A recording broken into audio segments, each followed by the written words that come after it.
राज्याचे उपमुख्यमंत्री नामदार अजितदादा पवार यांचा दौरा यशस्वी करण्यासाठी सर्व कार्यकर्त्यांनी कामाला लागावं आणि या संदर्भाचं महत्त्वपूर्ण सुद्धा नियोजन सुरू असून जिल्हाध्यक्ष दीपक आबा साळुंके पाटील यांनी पदाधिकारी आणि कार्यकर्त्यांना काही महत्त्वपूर्ण सूचना सुद्धा या दौऱ्यादरम्यान केल्या आहेत। अजित पवारांच्या दौऱ्यामध्ये जिल्हा राष्ट्रवादी काँग्रेस कार्यालयाचं उद्घाटन, शहर राष्ट्रवादी काँग्रेस कार्यालयाचं उद्घाटन यासह सोलापूर जिल्हा पदाधिकारी कार्यकर्ते आणि शहराचा पदाधिकारी कार्यकर्त्यांचा मेळावा होणार आहे। तसेच सोलापूरच्या रामोडी भागामध्ये गटनेते तथा जिल्हा नियोजन समितीचे विशेष निमंत्रित सदस्य किसन जाधव यांनीही महिलांसाठी साडी वाटपाचा मोठा कार्यक्रम घेतलाय।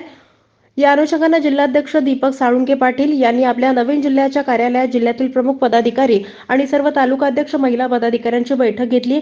या बैठकीला जिल्हा खजिनदार राजेंद्र हजारे, माळशिरसचे नेते उत्तम जानकर, पंढरपूरचे नेते कल्याणराव काळे, दक्षिणचे बाळासाहेब बंडगर, महिला आघाडीच्या लातूर निरीक्षक सुवर्णा झाडे, राष्ट्रवादीचे युवक आघाडी यांच्यासह सर्व तालुकाध्यक्ष मोठ्या संख्येने उपस्थित होते।